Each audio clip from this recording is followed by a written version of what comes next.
Franco Nahuel, que viste que te Iron mandan Man, no. perrón de conducción, Ah, sí, con el tira. perrón Bueno, en fin.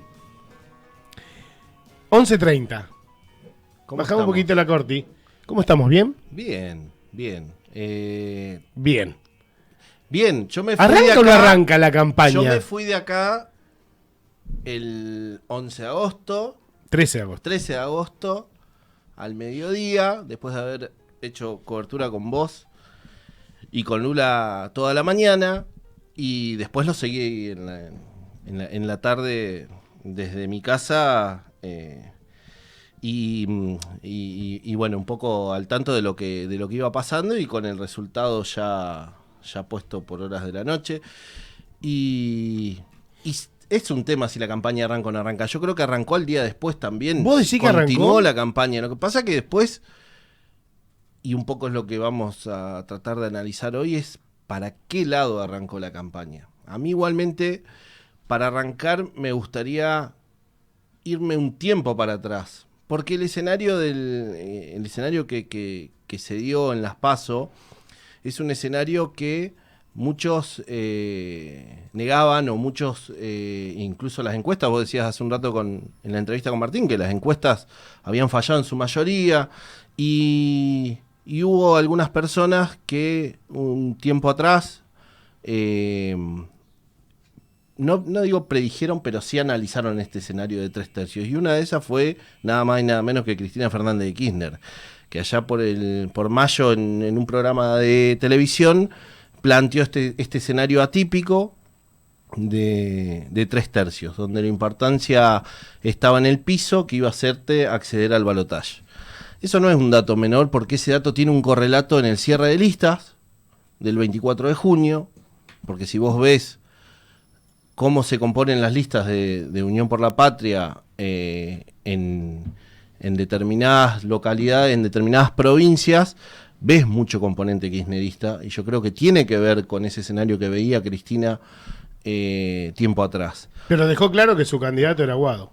Obviamente, porque fue parte de la negociación. Yo Y creo se que bajó. Guado es la persona, no sé cómo decirlo, pero fue factor de negociación Guado todo el tiempo, creo yo, en este análisis de Cristina Fernández. Entonces, por eso me voy para atrás, porque hubo actores políticos de suma importancia en el armado que vieron este escenario un par de meses atrás de agosto. Hay un run donde Sergio le dijo al presidente, a la vicepresidenta, che, yo soy el candidato, sí, no aparezcan mucho. ¿Será? Puede ser. Hay un tema complicado en la campaña de Unión por la Patria que tiene que ver con el gobierno y con cómo el gobierno está transitando estos años, y este año sobre todo, que es un año electoral. Sí, últimos meses, porque ya faltan 3 meses. Tal cual. Con una inflación importante, con situaciones de devaluaciones en la moneda extranjera que hace Postelectoral. Postelectoral Porque 1, el duro fue el postelectoral. El 22%. Ahora, pero se didijo que se pedía desde el FMI el 100%. Claro, dicen que hubo una Imagínense negociación. lo que hubiese parte de sido la si se negociación, devaluaba al 100. tal cual. Yo creo que tiene que ver con esa lógica de de correr un poco el eje y de decir, bueno, yo no soy lo mismo. Pasa que es muy complicado, es bastante complicado desde el lugar de hacer campaña desde ese lugar. Y me parece que, y lo hemos visto en otras elecciones similares, por ahí eso te lleva a perder demasiado tiempo en dar explicaciones, en vez de hacerte cargo y tomar la campaña directamente desde la defensa y desde el trabajo de las propuestas. Ahora, este resultado que dispara las PASO tuvo las primeras reacciones, y yo los pongo en el marco de campaña porque me parece que hacen a la continuidad del proceso electoral. Yo entiendo lo que vos vas con esto de arrancar de prender los motores en serio para la campaña, y eso lo estamos empezando a ver. De hecho, ayer en Tucumán, Unión por la Patria hace como un relanzamiento, si querés, más peronista de la campaña, donde unifican todos los gobernadores, senadores, diputados, autoridades partidarias justamente del Partido Justicialista, se convocaron en Tucumán y hacen una especie de relanzamiento de la campaña. Me parece que tiene que ver con esto que decías más vos. Ahora, si quieres, es un error caer en esto de... porque entiendo lo que estás diciendo en el relanzamiento y demás, pero... Porque me quedó la frase que dijiste, che, la campaña arrancó al día siguiente.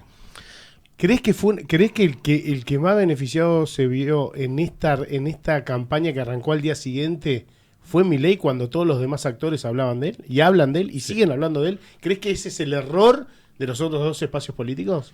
Sí, sin duda. Sin duda, por eso te estaba diciendo que la campaña arranca al día siguiente, cuando distintos dirigentes nacionales, provinciales y demás empiezan a por ahí... Lo primero que se vio 24 o 48 horas después de las PASO fue un ataque, vamos a ponerlo en términos de ataque, pero entiéndase que fueron expresiones no muy favorables para con el electorado de Milei, ni siquiera para con Milei, sino con el electorado de Milei. Se los trató despectivamente,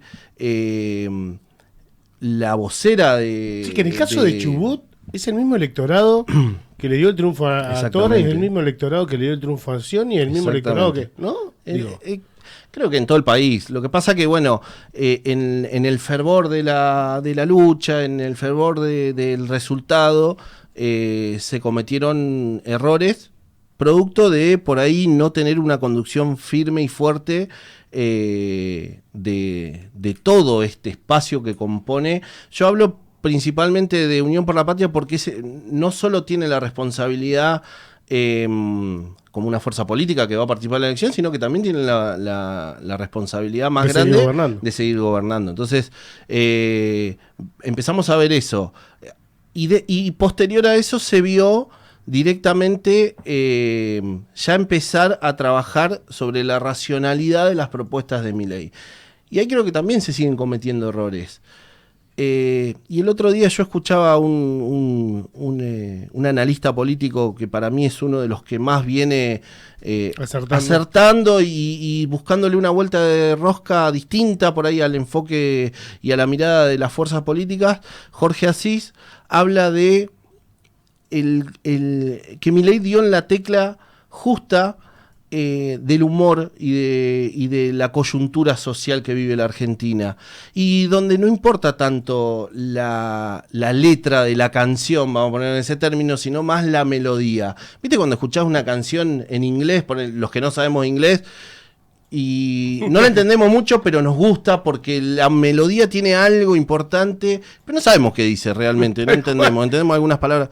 Bueno, Jorge Asís lo plantea de ese lado y tiene mucha lógica en el planteo, porque cuando empezás a hablar con gente que votó a Milei y empezás a discutirle las propuestas, muchas veces no están de acuerdo con echar para atrás la ley. No sé quién fue que dijo acá en una entrevista en Pido la Palabra durante la semana, que dijo, la mayoría que votó a Milei no sabe de las propuestas de Milei. Creo que fue Sergio Lorea, si mal no recuerdo. Tenés razón. Porque lo vi ese programa, habló de la parte económica, hablaron de la dolarización, estuvo muy bueno, bastante gráfico, bastante... Para Doña Rosa y Don Pepe. Exactamente, bastante claro.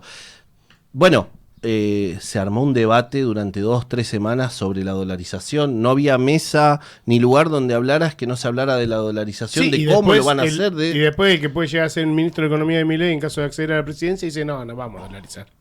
Yo quiero una tomada de pelo de la gente. Bueno, pero después pasa lo del video del pibe que cree que va a cobrar $100.000 porque cobra 100.000 pesos, y lo que me pasó a mí en el cajero automático del centro, que entran dos señoras cultas y dicen, che, dentro de poquito sacamos dólares. No. Tenés de todo y tenés de todo en todos los espacios. Ahora bien, caer desde una fuerza política o desde la militancia, vamos a ponerle, en atacar buscarle la racionalidad a las propuestas cuando nosotros, previo a las pasos, no hubo propuestas. Las estructuras tradicionales no venían aportando propuestas a la campaña. Esa es otra realidad. El que animó la campaña Paso fue Milei, con propuestas que muchos las miraban y decían, esto es imposible. Para mí, esto más no que lo va a con poder propuesta, hacer, con la esto... interpretación del discurso de la gente. Exactamente. Bueno, es un poco lo que Jorge Asís planteaba, y lo tomo porque la verdad que tiene bastante lógica, como te decía, en estas cuestiones. Ahora, para hablar un poco de todas las fuerzas y hacer un análisis completo, la elección de Bullrich con Larreta fue tan desgastante. No me sorprendió, la verdad que no. El resultado, digo. No, la verdad que no. ¿Te esperabas un 11%? No sé en porcentajes, pero sí me esperaba que Bullrich tuviera alguna ventaja, porque hay otra persona atrás también. Y que nosotros cometemos a veces el error de hablar mucho de los protagonistas, o lo que entendemos son los protagonistas, y dejamos un poco de lado las figuras que van perdiendo un poco de protagonismo en la historia. Por eso mencionaba a Cristina Fernández de Kirchner al principio, porque no va a perder poder. O sea, somos un país de ejecutivos, y creemos que el poder pasa únicamente por el poder ejecutivo, y acá, si se repite el resultado que se dio en las PASO, que ahora si querés lo hablamos un ratito, el Congreso de la Nación queda con una composición distinta, El pero oficialismo va a donde tener 41 diputados nacionales, nada. 90 Yo conté diputados 41. 90. Vos capaz que en senadores. Diputados No, 91, 200... 95. Pasan a tener. Son ¿Violetas? 250. Son 257. No, vos me hablás ganando Milei. No, vos me hablás ganando Milei. Sí, pensé que me hablabas del oficialismo actual. La tendencia es la misma. Ahora, hay un tema. Es un oficialismo con 41 diputados nacionales. Y ninguno de los tres tiene mayoría. Mayoría para poder hay llevar que ver qué adelante hacen los discusiones. amarillos. Porque si los amarillos se visten de violeta, ahí es bueno, por eso hay que incorporar a Mauricio Macri en la discusión. Porque el rol de Mauricio Macri en esta pospaso tiene mucho que ver con ese análisis. Mauricio Macri tiene una apuesta donde, primero, gana Ciudad de Buenos Aires, su candidato le gana el candidato de Rodríguez Larreta, su candidata presidencial le gana a Rodríguez Larreta. Entonces la discusión interna del PRO quedó zanjada. Sí, Mauricio Macri es el conductor del PRO. Sí, pero su candidata también le pegó una patada en el pecho después. Fíjate lo que su candidata sale a decir en la semana. Sí. Decir, despeguemos, podemos hacer otra cosa sin que lo decida Mauricio. Sí, ni hablar. Palabras más, palabras menos, ¿no? Digo. Teniendo en cuenta también el coqueteo de Mauricio con sí, para mí no es un coqueteo. Con Milei. Para mí es un arreglo fehaciente político. Mira, hay toda una parte del periodismo que habla de que Milei es lo que Macri o Milei propone lo que Macri no pudo realizar por el sector conservador que tenía dentro de Juntos por el Cambio. Ajustes más rígidos, trabajar el tema del cepo, de la dolarización de otra manera. Me parece que tiene que ver más que nada con el enfoque o con la forma de país a la que apuntaba Mauricio Macri, que no lo pudo llevar adelante. Pero con forma más rígida. Pero con formas más rígidas, que era lo que por lo menos el sector económico que respaldaba a Mauricio Macri en un principio era lo que buscaba, y después tuvo que empezar a modificarse. Ahora, Mauricio Macri, esto que hablábamos de haber afianzado la conducción del PRO a través de sus candidatos, hace que también tenga otro peso en las futuras cámaras. Va a ser, esto no es lineal, esto tiene que pasar un montón de cosas, pero digo, son dos figuras que habíamos dejado de lado, Cristina Fernández de Kirchner por un lado, Mauricio Macri por el otro, porque era una discusión que se había, hasta si querés, saldado después del 2019, y un poco este cambio generacional, veíamos otras figuras y todo, y hoy vemos, o yo por lo menos analizo, que estas figuras no solo siguen estando, sino que siguen teniendo un poder. De hecho, vamos a Chubut. No van a perder poder. Los candidatos de Unión por la Patria en Chubut son más afines a Cristina. Tanto Glisky como Nervi tienen más que ver con el kirchnerismo, más que ver con ese sector del peronismo. Pero no son cámpora. No. Pero tienen un poco más de cercanía con ese sector que con el otro. Pero bueno, volviendo a Juntos por el Cambio, volviendo a Bullrich, esa elección fue para mí demasiado desgastante en esta interna con Horacio Rodríguez Larreta, y hace que todavía no terminen de zanjar diferencias para ponerse a trabajar en un conjunto. Y eso, sumado a que esto que dice Milei, que es Patricia es mi segunda o tercera marca. Quinta, dijo. Quinta, bueno. Le trabajó el precio. Porque justamente se están disputando la polarización, un espacio la polarización es con Massa. Exactamente. Y Massa también eligió a Milei como adversario. Entonces hace que Patricia quede un poco desencajada de ese trío, de esa... Y a eso sumale eso política que dijo un sábado, que estábamos acá en pleno el resto de billutería, salió Milei y dijo, che, en caso de ser presidente, mi representante en el mundo es Macri. Para mí, automáticamente le pegó una patada en el pecho a Patricia Bullrich, la corre del juego. Sí. A ver, te lo pongo en estos términos. Si gana la elección Milei o gana Patricia Bullrich, ¿no crees que hay una parte de Mauricio Macri que le da lo mismo, que termina ganando? O sea, por lo menos él en lo personal termina diciendo, che, bueno, no ganaron los otros, ganaron estos dos que tengo no solo relaciones con una... soy parte del partido, fue mi candidata, la banqué y todo. Y el otro termina queriendo hacer un montón de cosas, por lo menos del discurso, que yo planteo y tengo más afinidad. Me parece que hay un 2 de 3 ahí que le sirve a él en ese punto. Por eso también ese coqueteo con Milei y demás. Ahora, el tema... Hay una incorporación de Melconian en las últimas semanas a los equipos económicos para que empiece a trabajar. Y hay que verlo caminar.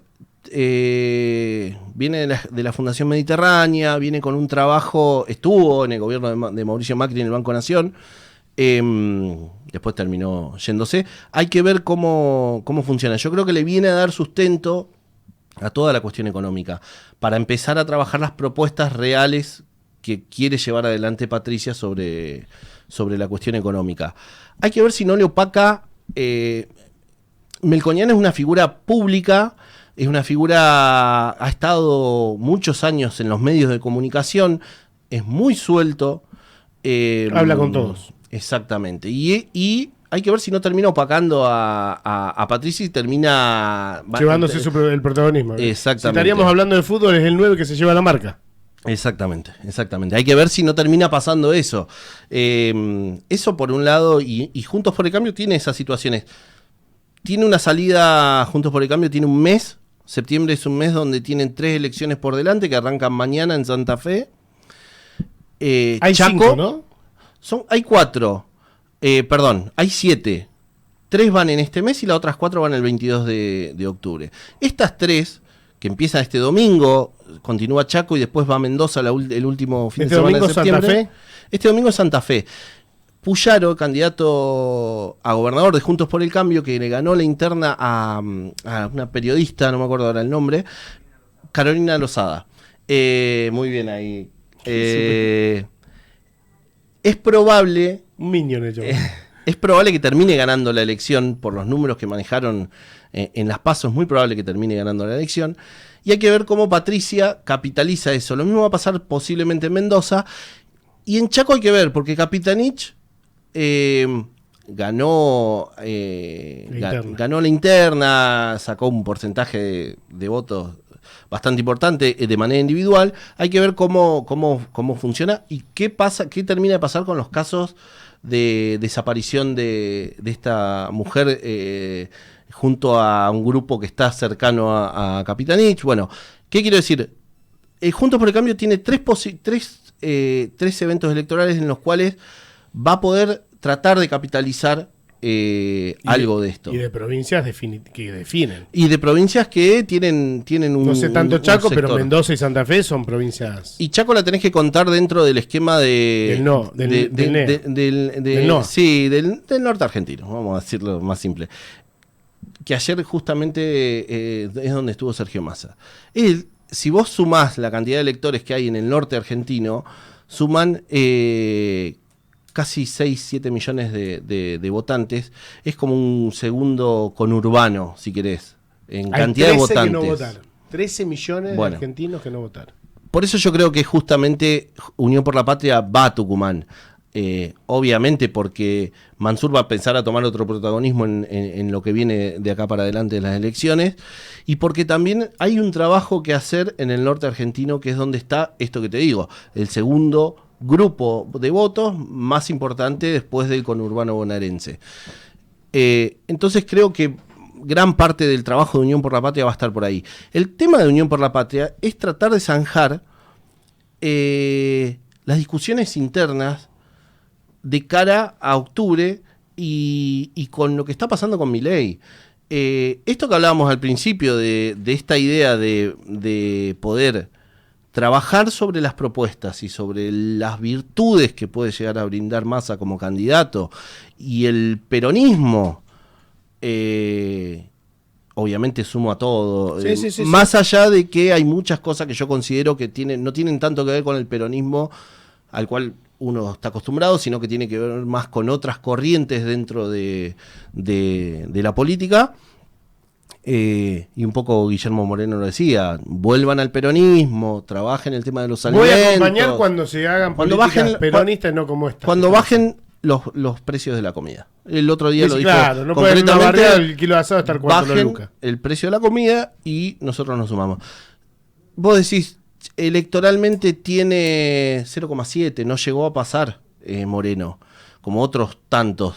Ahora, el discurso es un discurso que uno lo escucha bastante seguido, en todo, donde habla un poco con algún peronista por ahí que tiene más años y que ha vivido otras situaciones, te habla un poco de esto, decir, bueno, volvamos al peronismo, hagamos peronismo.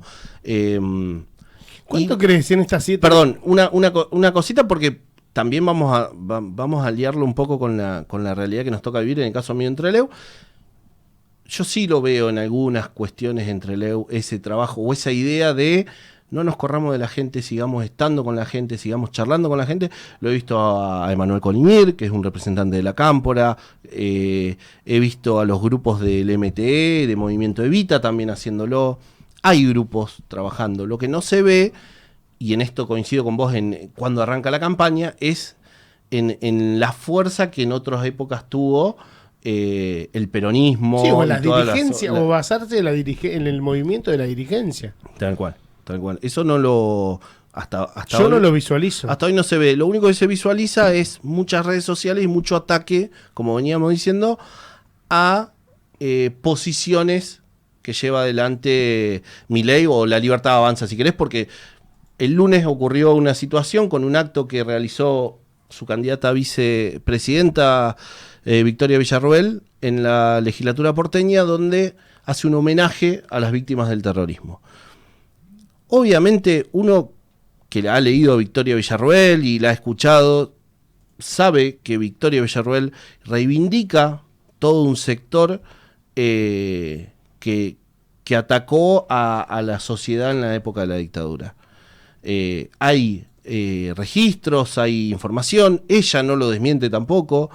Ahora, el hecho que ocurrió el lunes, que tiene que ver, y por eso lo expliqué y por eso lo aclaro, el tema de homenajear a las víctimas del terrorismo, es de donde se agarra hoy Victoria Villarroel para atacar a quienes la atacan, diciendo, no, estás reivindicando a la dictadura, no sé qué. La mina salió y dijo, no, estoy haciendo un acto homenajeando, y desde ese lado agarra a un montón de gente, porque vos no te olvides de algo, más del 50% de la sociedad no vivió la dictadura. Pero no que no la vivió por una cuestión de que miraba para otro lado, no la vivió porque no había nacido. Básicamente hay muchísimas personas menores de 40 años que no vivieron esa época y que la relación con con la dictadura militar, si no es por lectura y por historia, o por escuchar a familias, o por escuchar a familia, claro, tal cual. Después cada uno por los libros y eso tomará la posición que tome, ¿no? Digo, eso ha pasado en un montón de familias, que los padres o abuelos están de un lado y los hijos del otro lado y así sucesivamente. Exactamente. Y después cada uno tiene hechos en la vida y es inevitable que el ser humano vaya comparando a medida que va avanzando su vida. Y yo esto lo escuchaba en un periodista de Trelew, de una AM de Trelew, que él planteaba también esta situación de decir, ojo con los más jóvenes, porque los más jóvenes no vivieron, y lo más parecido a una situación de dictadura, entre comillas, y que se entienda que estamos hablando de determinadas situaciones donde, ojo, salí con el documento, ojo, esas cosas básicas, fue en la pandemia. Y es un tema a tener en cuenta. Y yo no solo lo escuché a él, sino que después lo viví con una persona joven y me dio ese ejemplo. Y obviamente después tenés gente que se agarraba la cabeza y decía, no, bueno, no podés estar comparando. Pero bueno, es que no es comparar, sino, claro. Tal cual. Pero en la línea, esta gente planteaba eso, decía, yo a mi hijo le hablo de racia y no saben ni dónde está parado. Exactamente, bueno, yo lo explicaba que a mí me pasó lo más parecido fue en el 2001 con el estado de sitio. Ese fue el primer punto de decir, esto es tener cuidado, andar con el DNI, no andar por ahí mucho después de determinadas horas, porque eso fue lo más parecido que tuve en mi caso personal. En otra gente fue el tema de la pandemia. Entonces, volver o poner en el centro de atención una discusión no es una cuestión libre y que se hizo sin intención. Lo de Victoria Villarroel, lo de La Libertad Avanza, tuvo una intención y justamente lograron lo que querían, que es que todo el mundo esté exactamente. Es más, a mí me sorprendió Estela de Carlotto, porque Estela de Carlotto lo primero que dijo fue que grite, que hable, no importa. Porque nosotros sabemos cómo fueron las cosas. Lo que no escucharon fueron los que fueron al scratch, no escucharon. Y flaco favor le hacen, porque inmediatamente, estratégicamente, de los cráneos que están pensando la campaña, a esa gente que la fue a escrachar a Victoria, ¿dónde la cita? En el peronismo. Entonces, ¿sí? Flaco favor le están diciendo, o le están haciendo a más a todo el equipo que está tratando de ganar una elección. Exactamente. Por eso es importante que en este caso Unión por la Patria haga un poco de no sé si autocrítica, pero sí empiece a analizar sobre las propuestas. Y en estas horas o en estos días empezás a ver un poco más de eso. El tema de estar trabajando sobre ganancias no es un tema menor, es un tema importante. Dicen que anunciaría el lunes. El lunes a las 6 de la tarde está la cuarta categoría, vendría a ser, es como una categoría más alta, creo que llevan hasta 1 millón. O de 800.000 a 1 millón, creo que sería como de ahí en adelante empezar a liquidar ganancias. Creo que es por ahí el camino. Creo que hay un montón de cosas que sí se hicieron y que sí se trabajaron y que se pueden empezar a trabajar. Convencido. Exactamente. Perón era muy clarito en eso. La víscera o el órgano por el cual la gente más se resiente es el bolsillo. Y en eso es real. Por eso también es muy difícil llevar una campaña adelante desde el rol de oficialismo y sobre todo el rol de Sergio Massa, que no es ministro de Economía encima. Entonces es más complicado. ¿Te animás a hacer una proyección del balotaje? ¿Quién llegaría a balotaje? O si no hay balotaje para vos. Hoy yo creo que hay, y voy a tomar también palabras de otros analistas, yo creo que es el momento de la casta. Es el momento del aparato, es el momento de la política, donde la política a través bien leída, y cuando hablo de aparato hablo de, ¿cuántas personas no fueron a votar? 13 millones. Bueno, muchachos, vamos a ver esos 13 millones. ¿Tienen que ir a votar? Glinky, en el caso de Chubut, dice que hay que ir por la gente que votó a Milei y explicarle por qué, y preguntarle y escuchar de los por qué votaron a cierta fuerza política. Sí, es una Eso se forma. puede hacer más territorial porque es chico Chubut. Sí. En estos 13 millones es más amplio. Sí, a ver, tomá los que no votaron en Chubut y andá a ver a los que no votaron en Chubut. Dar vuelta a un votante de Milei no creo que sea tarea sencilla, porque estás hablando de un proyecto que va en... El otro día lo planteaban en términos de revolucionario.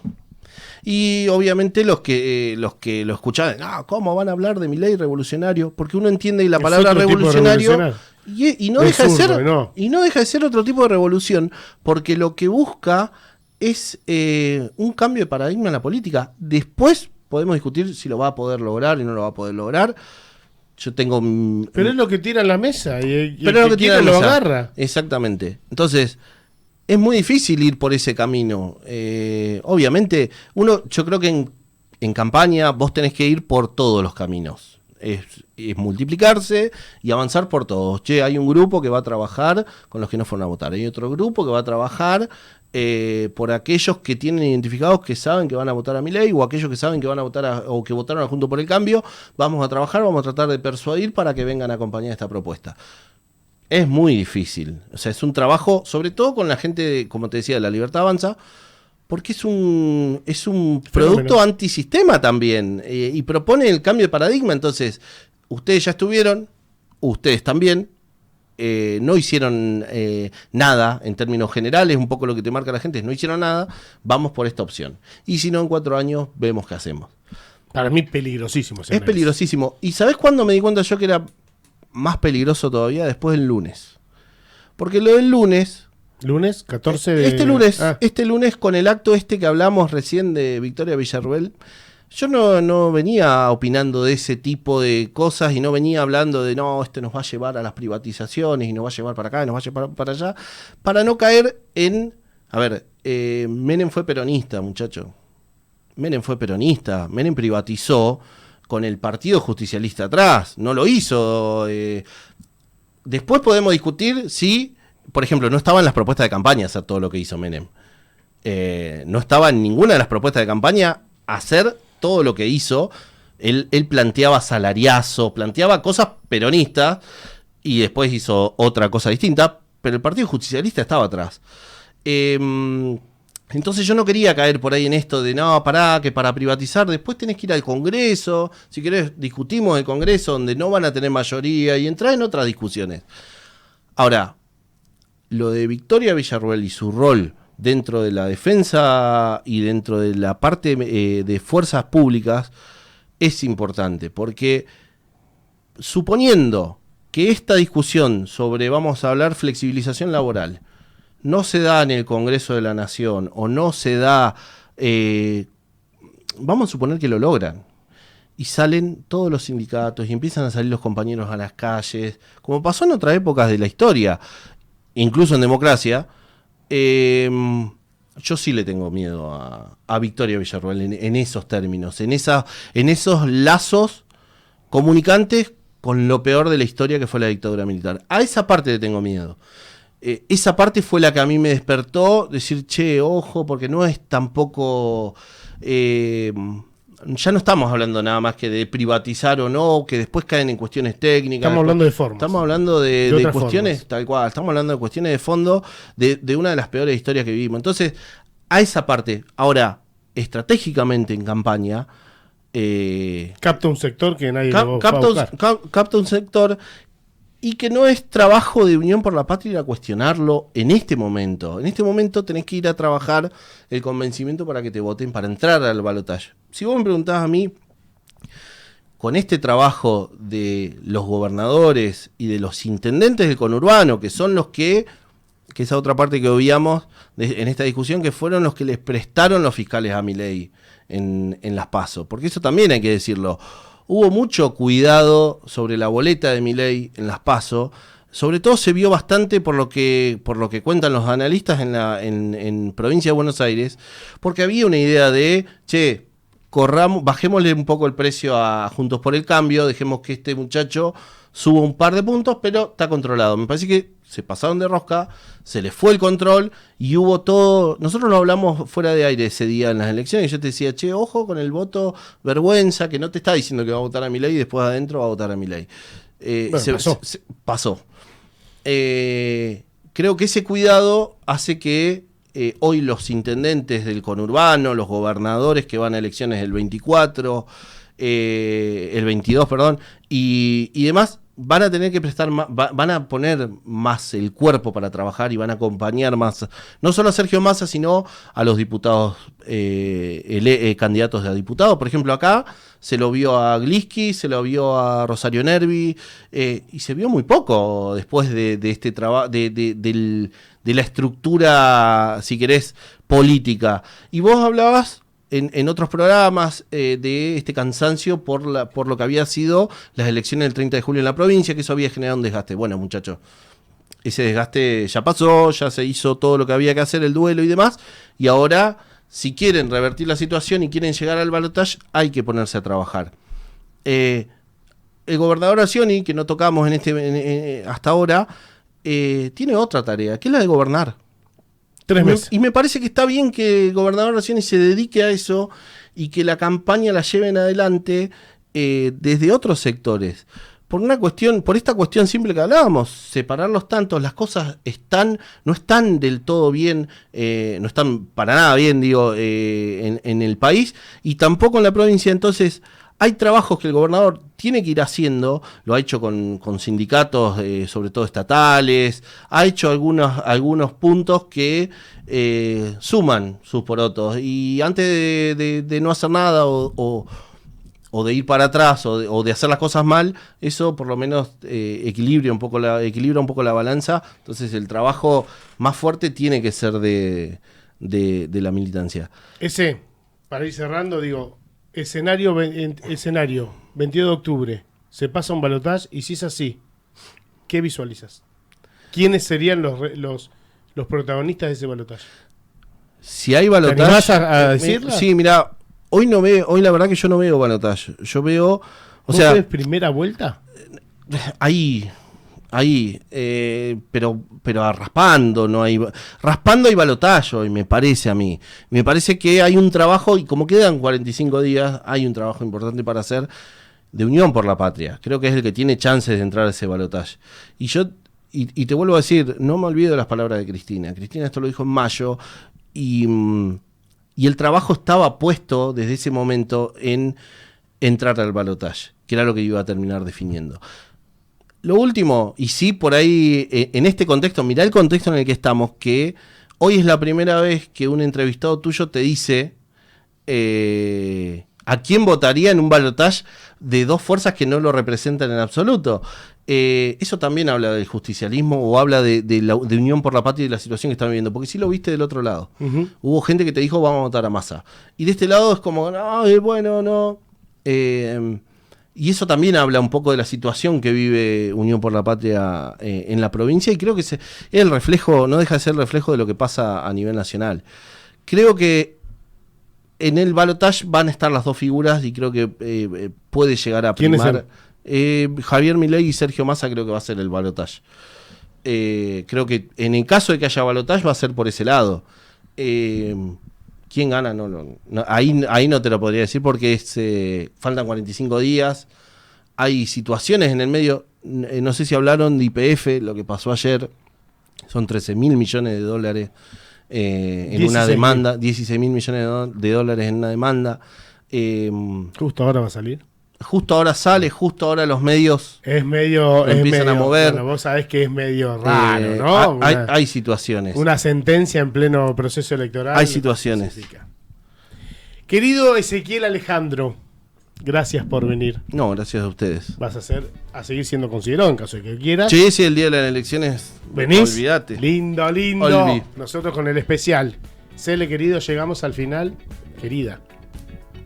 Ya a esta altura. Juli. Queride. Un placer. Gracias por estar con nosotros unos sábados más aquí en El Resto de Billutería. Todo lo que tienen que saber está acá. El